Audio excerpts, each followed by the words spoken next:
¿Qué tal, amigos y amigas? Bienvenidos a esta serie que se titula Los 7 Pasos de la Misericordia. Vamos a tomar a lo largo de estos programas 7 pasajes, 7 episodios de la palabra de Dios, del Evangelio. Vamos a reflexionarlo de una manera diferente, de una manera distinta. Y sin más preámbulo, comenzamos con el primero. Tomamos del Evangelio de San Juan, capítulo 13, del versículo 21 al 35, este episodio. Para ponerlo en contexto, es aquella situación donde Jesús se despide ya de sus apóstoles, están en la última cena, y San Juan nos narra lo siguiente.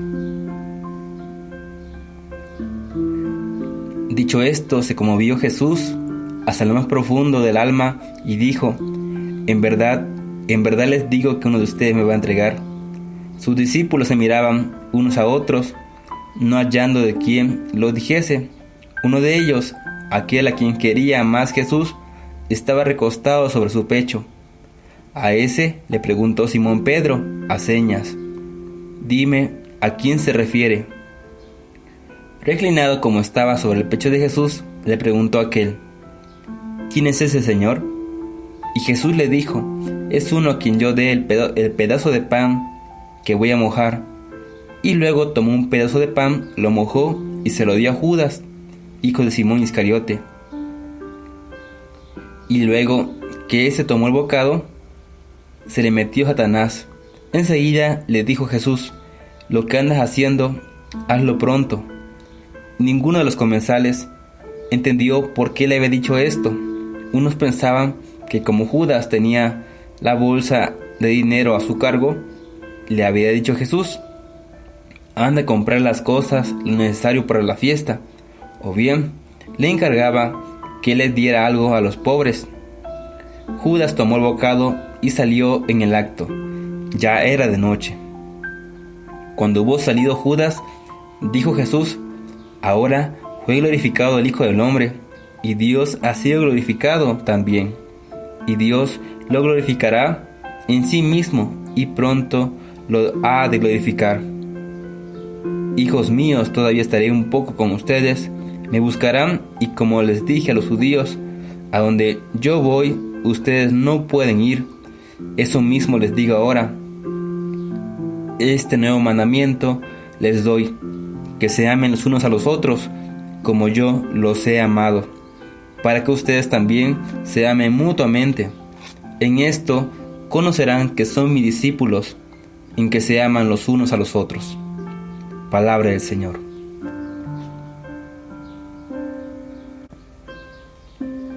Hermanos y hermanas, Jesús vino para mostrarnos el verdadero rostro de Dios, a revelarnos quién es ese Dios a quien nadie ha visto jamás. Dios es un amor incondicional, es el amor inmerecido, es el amor absoluto. Dios es quien da la vida a quien lo asesina, incluso al peor de sus enemigos. Así funciona el amor, así es Dios. El amor, que es Dios, ama siempre, no a quien lo merece más, sino a quien tiene mayor necesidad de ser amado. Por esto, en el Evangelio que acabamos de escuchar, Judas resulta ser el discípulo más amado, porque es el que tiene mayor necesidad de amor. Si en tu vida o en mi vida existe pecado, existe algo que cometimos mal, nos volvemos entonces aquellas personas con mayor necesidad de ser amados. Es entonces cuando Dios nos ama más, porque tenemos mayor necesidad del amor. Es curioso cómo ver que Pedro, Judas y el discípulo amado, de quien nunca se dice el nombre, en el Evangelio siempre aparecen juntos. En el Evangelio de Juan siempre aparecen juntos, siempre son mencionados juntos. Eso tiene un significado muy preciso, y para comprenderlo es necesario tener presente que el evangelista San Juan se mueve en muchos planos. Además de sentido literal, también es necesario preguntarse qué quiere decir Juan en un segundo nivel o en un segundo plano de interpretación. Y a veces hay varios niveles más. Por eso nos debemos preguntar, ¿qué significa en realidad que estos tres personajes, Pedro, Judas y el discípulo amado, como dije antes, de quien nunca se dice el nombre, siempre aparezcan juntos? Quizás soy yo, quizás eres tú, en nuestro seguimiento hacia Jesús, en nuestro fatigoso camino del discipulado, en nuestro lento transformarnos plenamente en nosotros mismos y en esa imagen de Dios. Quizás soy yo en mi dejarme amar por un Dios que me ha llamado a ser suyo. Ciertamente, para llegar plenamente a ser discípulo de Jesús, es necesario de hecho haber renegado de Dios como Pedro, haber traicionado como Judas, y a través de esa experiencia de negación y de traición, experimentar el amor loco y gratuito de Dios, llegando a ser así el discípulo amado por Jesús. En resumen, cada uno de nosotros experimentará el amor de Dios solo si primero lo ha traicionado y lo ha negado. Esto es difícil de comprender en primera instancia, pero lo comprenderás quizá más tarde. En el imaginario colectivo, Judas nunca ha gozado de buena fama o de buena consideración. Casi siempre se pregunta a uno acerca de él, que si se habrá salvado, que tal vez fue el primero condenado de la historia, que quizás se fue al infierno. Si lo pensamos bien, esto es cuando cada uno de nosotros se pregunta respecto a sí mismo. ¿Acaso me salvaré? ¿Acaso me perderé? ¿Acaso ya no tendré perdón de Dios por este pecado cometido? ¿Acaso esta vez Dios ya no tendrá misericordia conmigo? ¿Acaso se ha acabado ya su infinita bondad? Pero es una pregunta que bajo la luz de Cristo no tiene sentido. Primeramente es necesario partir de esta verdad. Yo estoy salvado porque estoy perdido. Yo estoy salvado porque estoy perdido. Hasta que no experimentemos el estar perdidos, nunca seremos salvados. La salvación es solo de la muerte, la salvación es solo del mal. Si no hacemos experiencia de muerte en nuestra vida, si no hacemos experiencia del mal, nunca podremos ser salvados, porque Jesús solamente vino por los pecadores, por los que están en el mal. Y si tú y yo no nos descubrimos como perdidos, no podremos experimentar el gozo de Dios Padre, quien hace fiesta por quien está perdido y fue encontrado, como en el Evangelio de San Lucas con el hijo pródigo. Judas, que era un ladrón, como dice en Juan 12:6, está perdido porque robó el amor. Pero ¿cuál ser humano no ha robado el amor? Eva fue la primera, y nosotros, como sus hijos, lo seguimos haciendo hoy en día. Por eso, el cristianismo no es un lugar para refugiarse y eludir esta verdad nuestra. El cristianismo, hermanos y hermanas, es un lugar en donde experimentar la salvación de Dios. Es para experimentar realmente la salvación de Dios que vino a traer a nuestra vida. Es para experimentar el perdón de esta miserable condición nuestra. Eso es el cristianismo. No es para eludir o refugiarse, es para experimentar la salvación y el perdón de Dios, el amor de Dios frente a nuestra fragilidad, frente a nuestra miserable condición, frente a nuestra frágil condición. En el párrafo que leímos, Jesús se mueve hacia Judas, por tanto, Jesús se mueve hacia mí. El bocado que moja y que da el discípulo que lo traicionará es una clara imagen de la comunión eucarística. Jesús se ofrece a Judas y de este modo lo perdona, lo recupera y lo salva. Con esto, hermano y hermana, te quiero decir que Dios nos ama aunque lo neguemos. Dios nos ama incluso si lo traicionamos. Dios nos ama incluso aunque lo rechacemos. Aunque tú lo rechaces, Dios te sigue amando. Aunque tú lo traiciones una y otra vez, Dios te sigue amando. Aunque tú lo niegues, Dios te sigue amando. Este va a ser el contenido central de nuestras reflexiones. Y si queremos convertirnos, debemos comprender esto y aceptar de corazón por qué es la única conversión de la que hablan los evangelios. y es la única que viene solicitada en nuestro camino cristiano. Es justo un cambio de mentalidad sobre Dios, un cambio de pensamiento sobre Dios y en última instancia sobre nosotros mismos. Además, es interesante notar que, citando a Judas, los evangelistas siempre especifican: uno de los 12, uno de ellos, uno de los suyos. Lo podemos interpretar como un reclamo no olvidar nunca que Judas es uno de nosotros, que Judas también era uno de los que andaba con Jesús, como tú y como yo muchas veces, que Judas también era uno de los 12, uno de ellos, y que nadie en este mundo está exento de lo que Judas vivió. Tú y yo podemos ser Judas. Afrontemos el corazón del pasaje profundizando ahora en la imagen del bocado ofrecido por Jesús a Judas. Es uno a quien yo dé el pedazo de pan que voy a mojar, dice el versículo 26. El verbo griego utilizado no es mojar realmente, sino sumergir. La traducción literal dice: es para aquel que sumerge el bocado. Y el verbo griego sumergir evoca el bautismo. Es echarse, sumergirse, ir al fondo.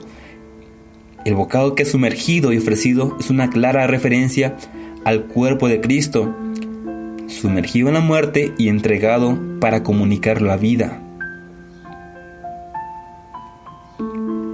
El destinatario de esta vida divina, ofrecida justamente para comunicar la vida más fuerte que la muerte, es nada más y nada menos que Judas. En los cuatro evangelios es el único en comulgar, en recibir la comunión, es decir, recibe el cuerpo muerto y resucitado de Cristo. Recordemos además que es el único también en ser llamado amigo por Jesús. Si tú lo quieres ver, lo puedes encontrar en Mateo 26:50. Es el único en ser llamado amigo por Jesús. Mateo 26:50. Justo porque Él es quien tiene mayor necesidad de ser amado y perdonado. De hecho, en el contexto de la cena hebrea, el primer bocado siempre se le daba al amigo del corazón. Así es como la conversión a la cual somos llamados, a la cual somos llamados, como mencioné, es una conversión, es una metanoia, es decir, un cambio de pensamiento, un cambio de mentalidad. Comenzamos un camino de conversión en el momento en el cual podemos pensar diferente, en el cual comenzamos a pensar de manera diferente, distinta. ¿Quién es ese Dios revelado por Jesús? Comprendiendo que Jesús y por tanto Dios Padre no puede rechazar a Judas, porque si lo rechaza ya no sería evangelio. Hay muchas sectas como los testigos de Jehová, los cristianos, que anuncian siempre como que las desgracias que vienen al mundo, que el fin de los tiempos y muchas cosas que ellos anuncian. Hay que revisar nosotros mismos qué anunciamos cuando predicamos, qué anunciamos cuando transmitimos, en las reflexiones, en las homilías, en los comentarios que hacemos, qué anunciamos realmente, porque si anunciamos algo que no es buena noticia, no es evangelio lo que tú estás anunciando. Si tú infundes miedo a través de tus reflexiones, no es buena noticia. Así es como Judas no puede ser rechazado por Jesús en este caso, porque si lo rechaza ya no sería buena noticia, ya no sería evangelio. El evangelio dejaría de ser la buena noticia que comunica la vida. La buena noticia es esta: el Señor es fiel eternamente, más allá de toda infidelidad mía, más allá de todo pecado, más allá de toda corrupción mía. El Señor sigue siendo fiel. Si yo soy fiel con Jesús, Él es fiel conmigo. Si yo soy infiel con Jesús, Él sigue permaneciendo fiel conmigo. Es más, el episodio termina así: ahora fue glorificado el Hijo del Hombre y Dios ha sido glorificado también. Con el gesto de rechazo y traición de Judas, el Señor es glorificado, haciendo evidente quién es Dios. Dios, hermanos y hermanas, es el fiel en la infidelidad, es el amor en el odio, es el que se entrega a quien no rechaza. Dios es omnipotente solo en el amor. Aquí se manifiesta la omnipotencia de Dios: dar la vida a quien se la quita. El Dios revelado por Jesús es solo don, capacidad de donación, y cuando el don es rechazado, entonces Dios se manifiesta como perdón. Es más, y perdón, de más allá, don de regalo, regalo que supera el rechazo, capacidad de donación, incluso ante cada rechazo que asumirá los semblantes de la muerte, es un don que supera la muerte. Es la revelación máxima de Dios. Aquí se manifiesta la única omnipotencia de Dios. Ningún hombre tendría la fuerza para hacer esto. Solo para Dios es posible. Pero como Dios se hizo hombre, entonces eso se vuelve posible también para cada uno de nosotros, en cuanto comunicamos unidos a Él. Por esto, cada hombre alcanzado por el amor está en grado de vivir perdonando. Perdona incluso el rechazo más grande que viene de los enemigos. Escúchalo bien, hermano y hermana. Solo aquel que está unido y comunicado con Dios es capaz de perdonar a los demás. Es la única condición que tenemos para perdonar, estar unido a Dios, comunicado con Él. Entonces podemos perdonar incluso hasta el rechazo más grande que viene de los enemigos. Este es el verdadero rostro de Dios, hecho visible por Jesús. Es el don total de sí mismo a quien lo quiere destruir, a quien lo traiciona y a quien lo mata. Porque Dios no puede dejar de amar, y por eso no puede negarse a nadie. Es la lógica humanamente absurda del amor incondicional.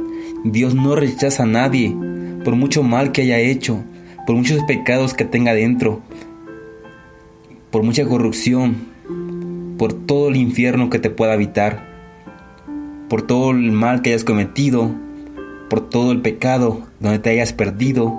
Dios no puede rechazarte. Es más, allí donde abunda el pecado y el mal, sobreabunda el amor. Como dice en el libro de Romanos, capítulo 5, versículo 20. Y el amor de Dios es incondicional. En otras palabras, no tiene como condición nuestro amor, nuestra benevolencia, nuestra capacidad, nuestra santidad. No importa si tenemos o amamos a los demás, Dios nos sigue amando. No importa si somos buenos o malos, Dios nos sigue amando. No importa si somos capaces de servir a los demás, Dios nos sigue amando con nuestras incapacidades. No importa que no seamos santos, Dios nos ama tal y como somos. Si Dios amara solo a los buenos, a los justos, a los limpios, dejaría de ser Dios. Dios vino precisamente a este mundo por los pecadores, por los que estamos sucios, por los que estamos manchados por el pecado. Notemos cómo a ese párrafo citado le sigue el anuncio de la negación de Pedro en los versículos 36 y 38. Solo después de este hecho, Pedro llegará a comprender que es amado como Judas. Pedro pensaba que era amado porque había dicho: yo iré a donde tú vayas, yo daré mi vida por ti, yo haré todo por ti. Pero él se equivocaba. Él tuvo que descender al abismo de la negación. Él tuvo que tocar el fondo de su propia vida para comprender que Jesús, el fiel, lo amaba en su infidelidad. O sea, por ser quien era, y no por ser lo que hacía o por tener lo que tenía. Y es así Jesús con nosotros. Jesús nos ama por lo que somos, no por lo que tenemos, no por lo que aparentamos, no por lo que hacemos. Por tanto, hermanos y hermanas, Judas se convierte en el Evangelio en una especie de punto de comparación. Es algo muy importante que debemos recordar siempre, venciendo la tentación de tener que compararnos o tener como ejemplo a los grandes santos, San Agustín o San Francisco, San Pablo, San Juan. Si debemos compararnos con alguien, espontáneamente se nos viene a escoger a los grandes personajes de la Biblia. Y bueno, escogemos como que a los mejores, ¿verdad? En cambio, el Evangelio nos guía partiendo de lo bajo.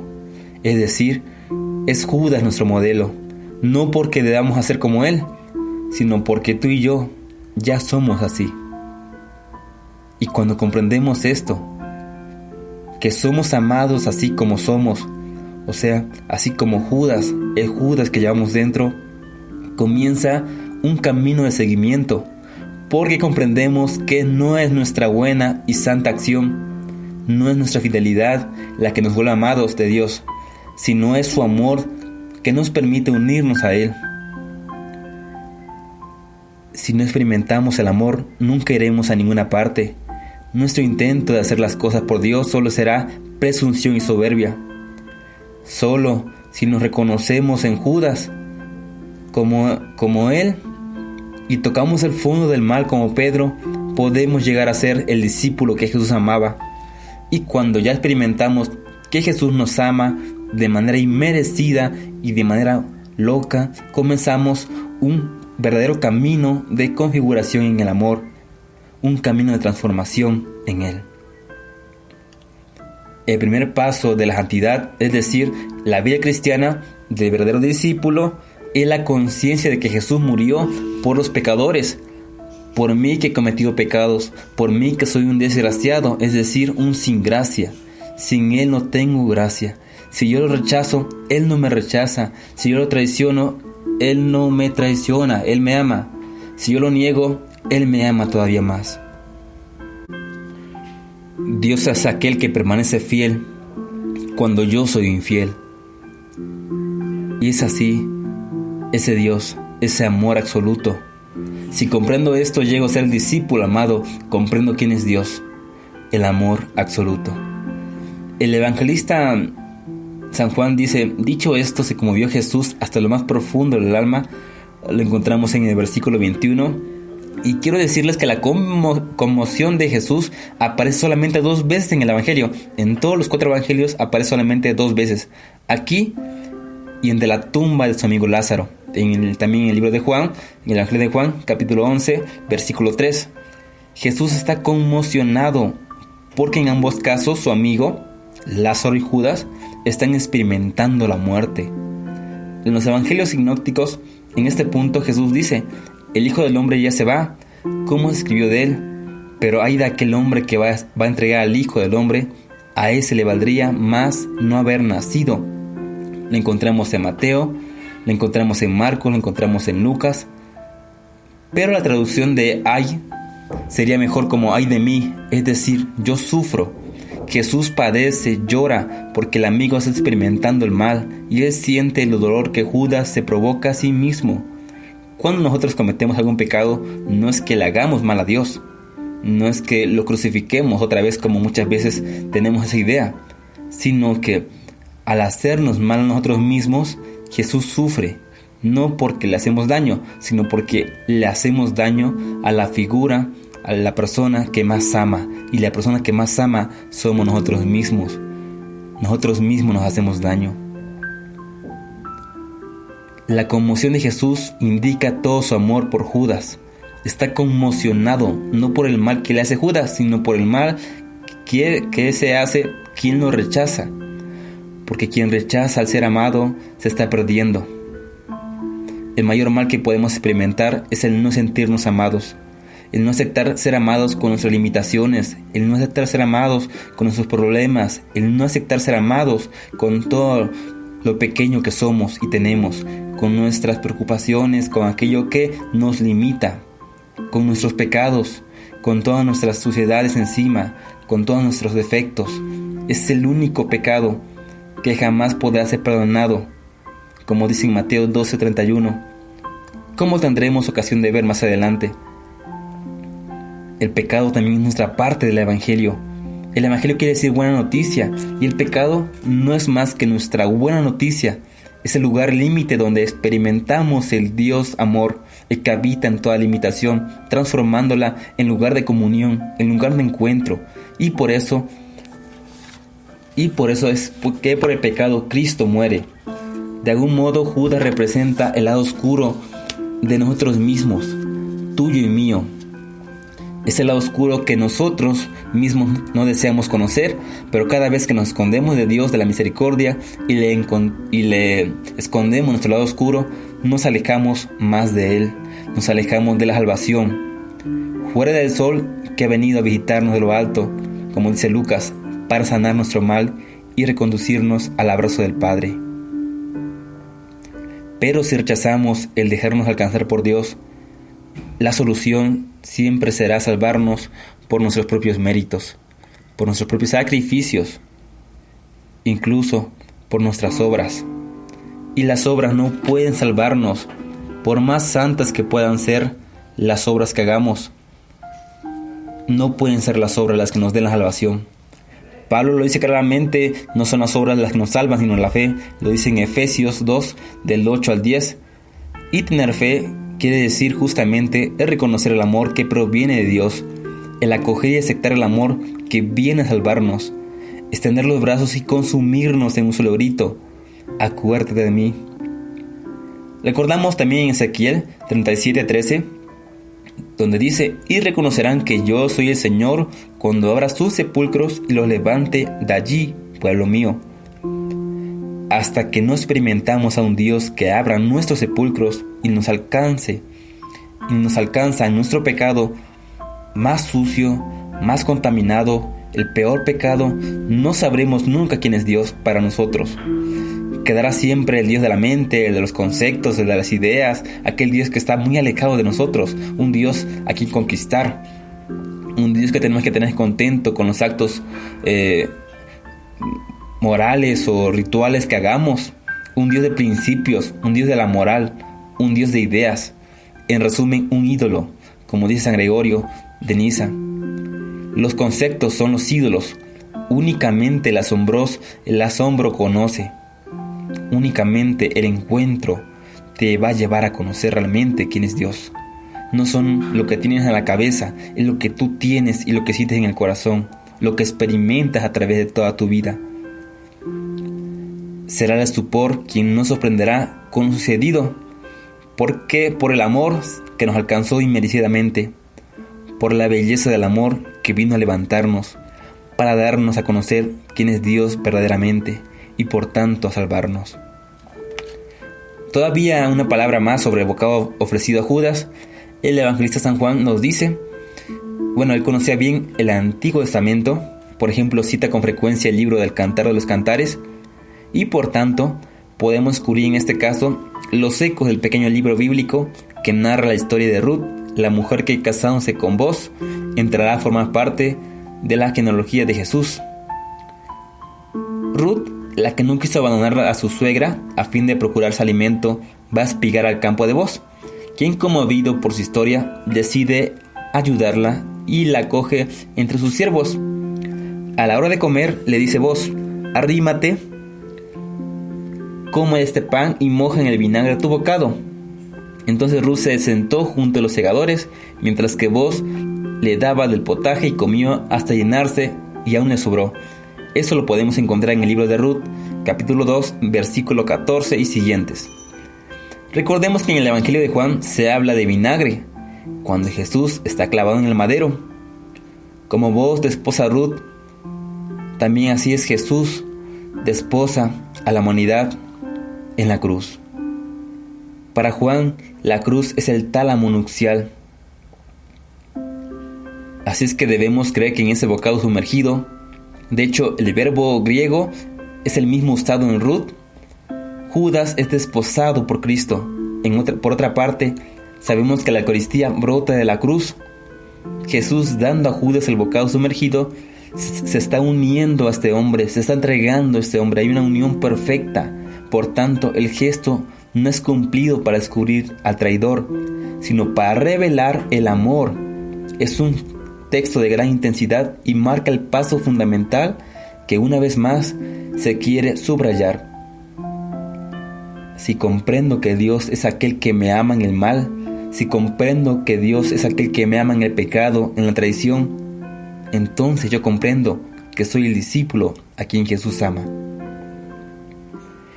Y luego que tomó aquel bocado, se le metió Satanás, dice en el versículo 27, pero Satanás, metido en Judas, encuentra allí a Cristo, que ahora se ha convertido en Judas, porque el amor transforma en sí al amado. Ahora Judas está habitado por el amor, Y Satanás ya no puede hacer nada más en contra de él, porque el amor siempre sale victorioso contra el mal. El mal ha sido bofeteado, ha sido golpeado. El mal ha querido poseer a Judas y en cambio ha sido poseído por Cristo. Como dice el Salmo 57, tendieron a mis pies un lazo para que con él cayera al suelo. Cavaron un hoyo en mi sendero, pero fueron ellos los que allí cayeron. Satanás ha preparado todo. Hermanos y hermanas, ha preparado absolutamente todo para entrar en Judas, y este ha sido capturado por Cristo. La luz brilla precisamente en medio de las tinieblas, las cuales no podrán apagarla, como dice San Juan en el capítulo 1. Y Jesús dice a Judas: lo que andas haciendo, hazlo pronto, es decir, apresura la salvación. Por eso, luego podrá decir: ahora ha sido glorificado el Hijo del Hombre, y Dios ha sido glorificado también. Gracias al gesto maligno de la traición, Cristo ha sido glorificado, porque ha podido manifestarse como Dios.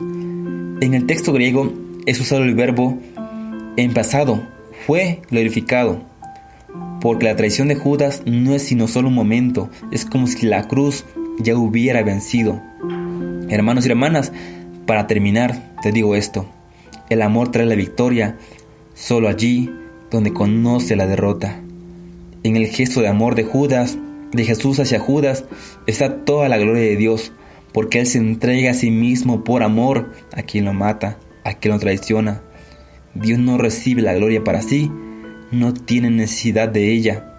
La gloria de Dios se manifiesta allí donde el hombre es salvado, allí donde el hombre es rescatado, allí donde el hombre es sacado de su pecado, de sus vicios, de su miseria. En los versículos sucesivos, 34 y 35, Jesús confía a sus discípulos el mandamiento del amor, que dicen: este nuevo mandamiento les doy, que se amen los unos a los otros. O sea, quien hace experiencia del amor increíble de Dios puede vivir el mandamiento del amor hacia los hermanos. Solamente quien se sienta amado por Dios puede llegar a amar a los demás.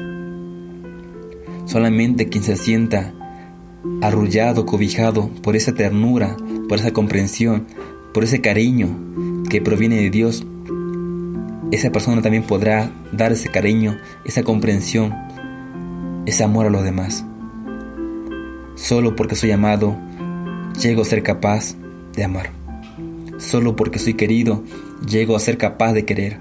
Quien no se siente querido por Dios puede ser incapaz de amar a los demás. Quien no se siente amado por Dios puede ser incapaz de amar a los demás.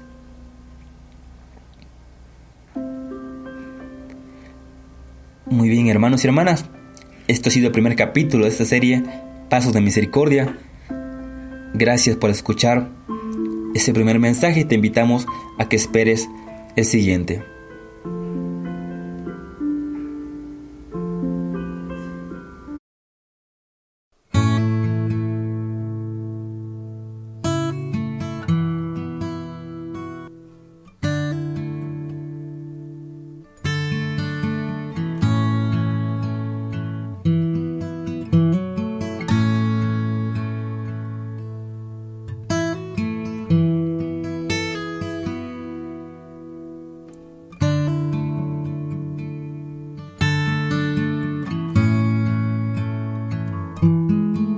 Si conocieras cómo te amo, si conocieras cómo te amo, dejarías de vivir sin amor.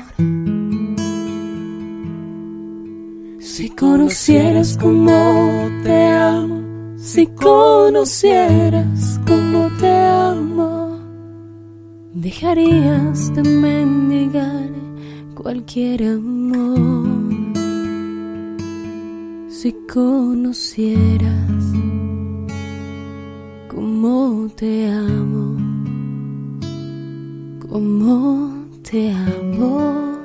serías más feliz.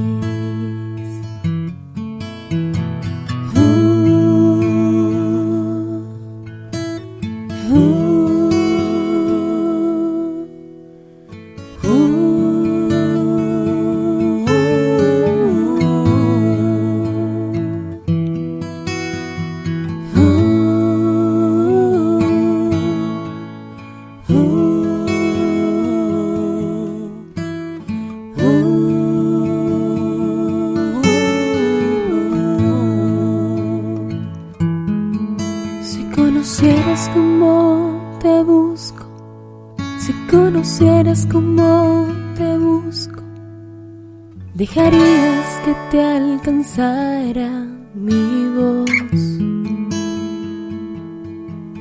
Si conocieras cómo te busco, si conocieras cómo te busco, dejarías que te hablara el corazón. Si conocieras cómo te busco, cómo te busco, escucharías más mi voz. Si conocieras cómo te sueño, si conocieras cómo te sueño, preguntarías lo que espero de ti. Si conocieras cómo te sueño, si conocieras cómo te sueño, buscarías lo que he pensado para ti. Si conocieras cómo te sueño, cómo te sueño, pensarías más en mí.